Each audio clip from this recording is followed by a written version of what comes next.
Time for everyone's favorite part of the week, ranking every movie ever. Take it away, Cameron. Here we go. You know, people say, I saw it in the comments section once, like you can't compare Schindler's List and A Bug's Life.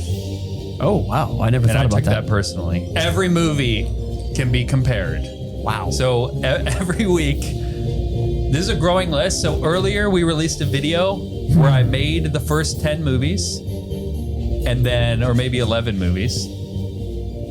And then we're adding to them each week. You can see the movies and matchup of the ages we just talked about. And now we're talking about Star Wars Episode 1. I was 9 years old when this came out, and it was magical. I mean, interestingly, the film discourse behind the prequel trilogy was originally, it was like awesome, right? At least for those coming out of the theaters. And it was very short-lived, but I remember coming out of the theater after seeing that Duel of the Fates lightsaber fight with the choir, the big choir, and Darth Maul with his double lightsaber. Crazy lightsaber. Losing my mind. Like, this is amazing. This is cinema. I'm 9 years old, so obviously I'm having a great time. But even as a 9-year-old, I knew Jar Jar was just super lame. Like, it's like Duel of the Fates. And then it cuts to Jar Jar like stepping in poo and like, oh, stinky. I can't believe this. And like throwing around like glass orbs and just like making a fool of everyone. And so over time, it was like, oh no, these films are actually bad. But now the film discourse seems to be moving in the other direction. Now, this is an objective list, purely objective, and I rank it, as you see, Number 8. Bum. Is it? I'm going to rank it right now for you. Oh, check it out. Wow. Okay. Here it comes. Oh, Number 8. wow. Whoa. Okay. So you might have seen the previous video. If you haven't, check it out. I talk about all these movies it kind of stacks up against. I would say right now, as the list is growing, the top 8 films are good movies. Actually, top 9 now with Star Wars bumping down Late Night with the Devil. It's good, and I put it above number 9 simply because in Star Wars Episode 1, I like how virtue is clear. Darth Maul's a baddie. There's savior elements. There's good family elements. Like, it's a movie that you could cut out bits of it. Interestingly, VidAngel has a Jar Jar filter. So, what? Yeah, use promo code Crusade. Cut out Jar Jar if you want. You can cut out the stuff you don't like. If you cut out enough of this movie, it's a great movie. Oh.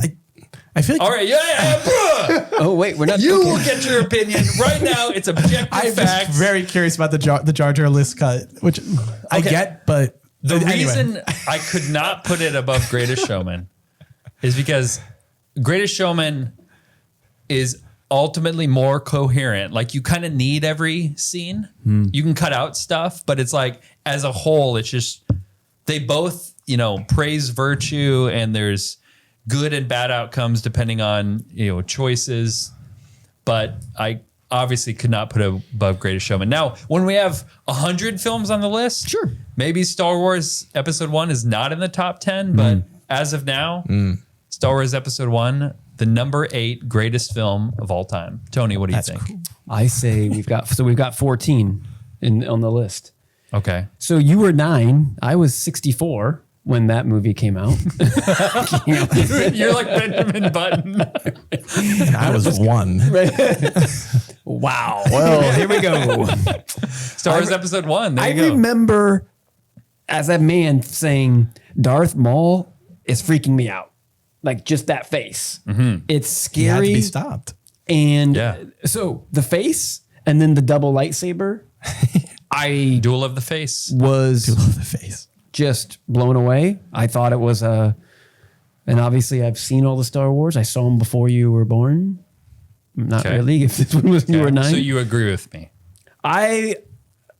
Great. 8. Yeah, let's do that. You think it's better than The Fugitive? Is it better than The Fugitive? Obviously. No. No, it's not better than The Fugitive. But this is your list for now. No, it's the list. It's okay. That It's the I list. recognize. Vatican approved. I discovered it. Tour. I discovered it in my mind. But it's objective.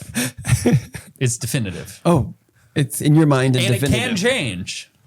If I hear good arguments, Okay, the definitive yeah. list, I will recognize that it has changed, but right now it is perfect. So I say, unless Sam disagrees. I say it was a super solid Star Wars.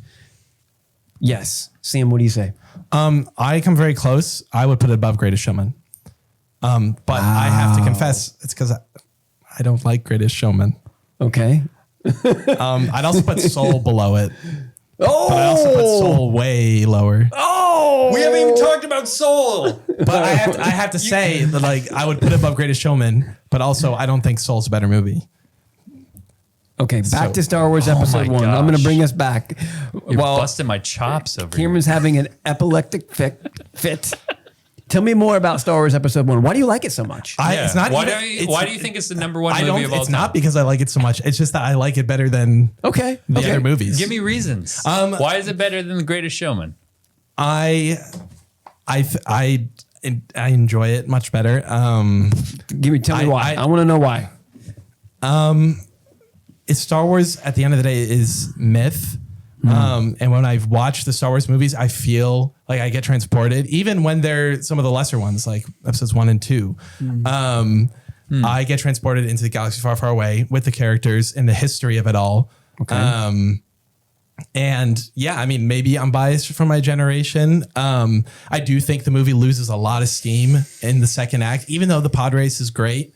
But I just get so excited every time I start that and I get dropped in with Qui-Gon Jinn and Obi-Wan. Don't you think Anakin being a child was like a critical mistake? I think it was, but I think it is interesting because you get to the climax and the Duel of the Fates is like basically this boy grew up without a father.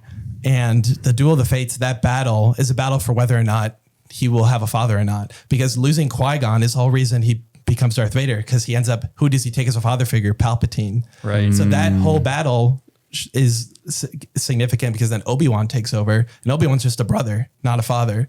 So that whole battle, which is obvious, which I think we'd all maybe agree is the best part of the film, just sets up the whole tragedy to come in episode 3 very, very well. Wow. All right. If you That's a pretty good scene. were That was meeting good. aliens Oh, wait. and you had both of these movies, Yeah. and they're like, show us a movie. We want to be, Are they we want to Gungans? learn. They're aliens, and you got to show them a movie that's going to bring meaning to them. What are the two humanity. movies in your armpit? It's Greatest Showman and Star Wars Episode 1. What are you showing them? Okay. It's obviously Greatest Showman. I mean, if I wanted to show them about like humanity, I would show right. them Greatest Showman. Like, So you're saying humans like Greatest Showman more, but aliens, like, I guess so.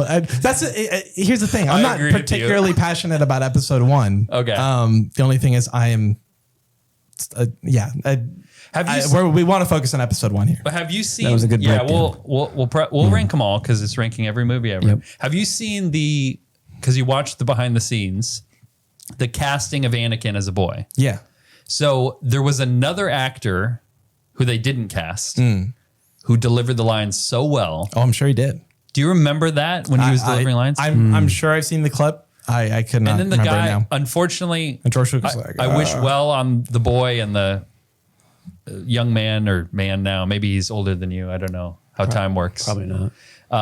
But No, how time works. his acting completely takes me out of it. It's just like, I'm a boy and here's my lines. You're pretty. You're from outer space. Yeah. And then Jar Jar is just like a ridiculous misstep. I mean, George says that he made it for children. Yeah, he's kind films. of like Goofy, Buster Keaton. That's just an excuse to me. It's like, if you make it for kids, it can still be magical for adults.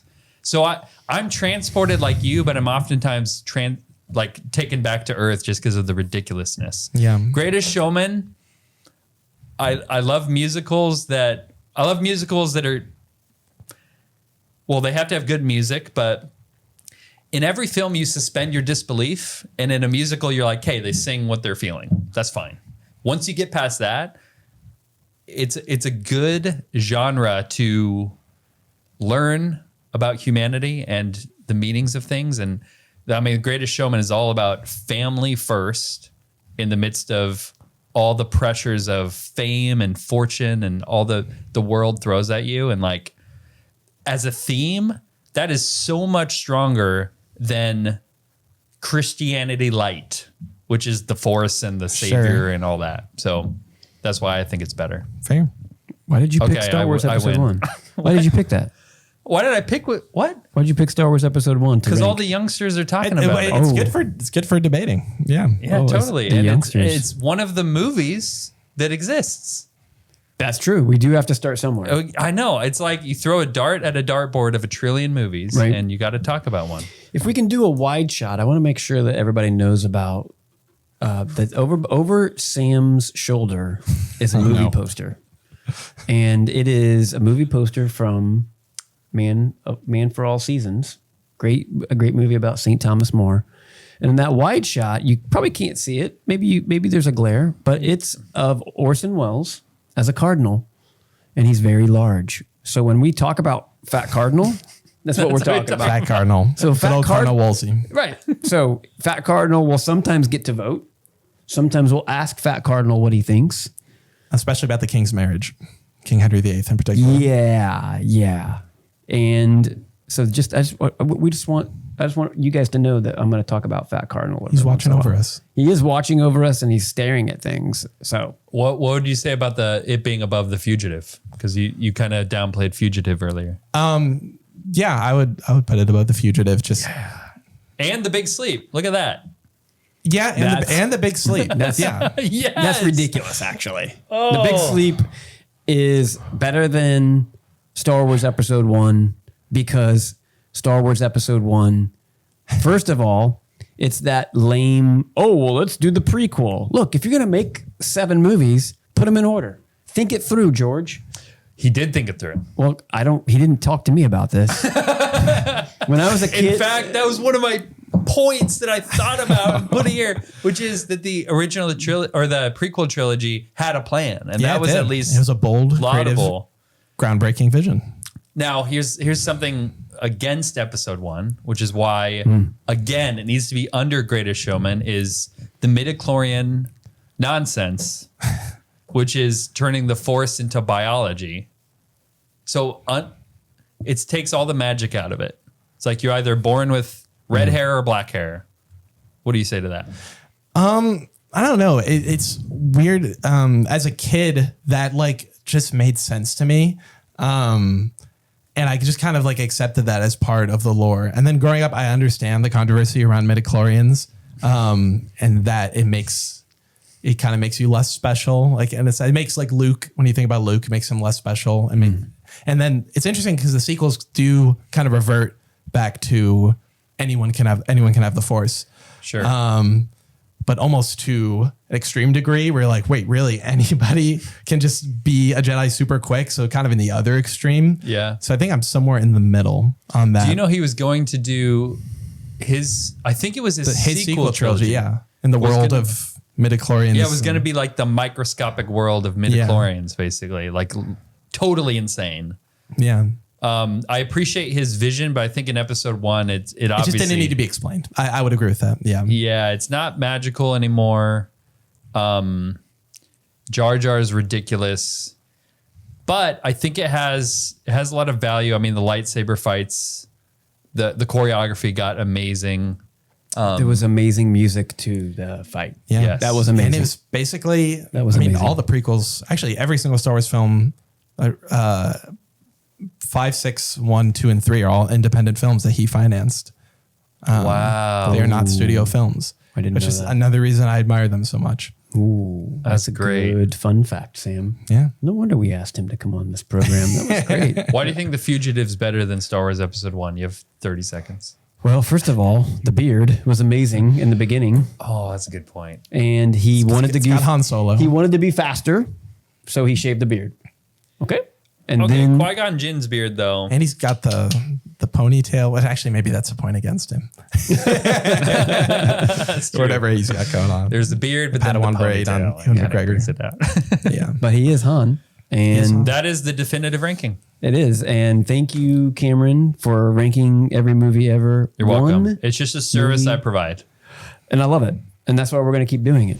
If you liked that clip, which I'm sure you did, then check out our other clips. And don't forget to go into the comments section and hype this bad boy. Don't make me get Fat Cardinal. Hype it now.